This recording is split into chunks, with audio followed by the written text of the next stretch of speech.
There are some interesting shifts in the compliance landscape which are very, very praiseworthy. The first of them is where we are looking at preventive and deterring fines or interventions by regulators as opposed to reactive post a actual event happening. So if you look at the fines landscape from 2012 upwards, you would find that regulators are stepping in when they think that the required infrastructure is not put in place. For example, the financial crime infrastructure not being put in place, one of the leading banks has been fined, not so much because any untoward incident happened, but because they have not put in place the requirements that should have been. So the first is a preventive deterrent regulatory stance, a very, very welcome stance.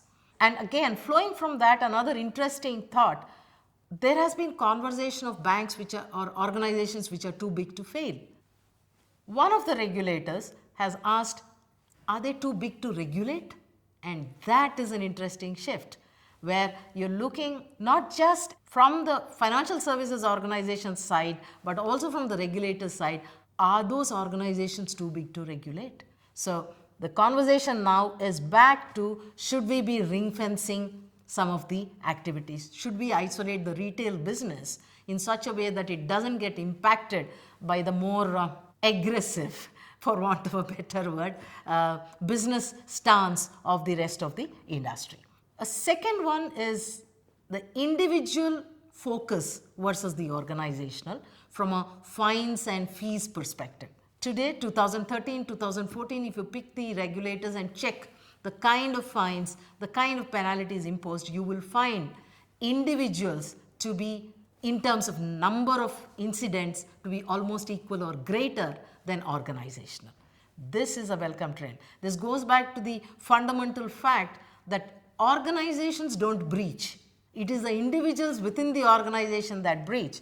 At the same time, I will not say that organizations are totally free from blame where breaches happen, because they should have consciously put in place the steps to avoid it. However, the responsibility of individuals becomes very, very important. This is a second trend that is becoming very predominant, very noticeable.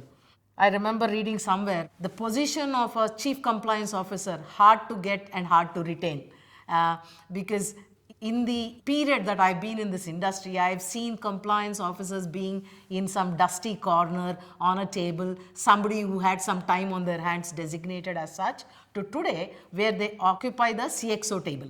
They are at the board, they are on the conversations where the C-level executives sit. And having got that kind of responsibility, there has to be accountability, there has to be a responsibility that goes with it. And so the second major trend that we see is individuals are being looked at in terms of breaches and their role as much as how they would look at organizations. This is a second trend.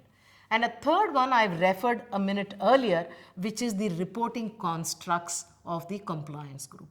Like I said earlier, I remember where they would fold into audit, they would fold into legal, they would fold into risk, they would fold into HR, anybody who had that bandwidth to manage that, to today where those reporting lines are clearly into a board subcommittee or the CEOs, followed by a chief legal officer, chief risk officer, or the auditor. But increasingly, I think 2/3 of the reporting constructs of tier 1 and tier 2 banks are moving into the CEO/board subcommittee. And this speaks volumes of how the importance of that role has changed, importance of that function has changed, visibility of that function has changed. So these are some of the interesting shifts that you see in the industry. All of them welcome, because each of them is highlighting the fact that this is a critical component of business management for a financial services industry.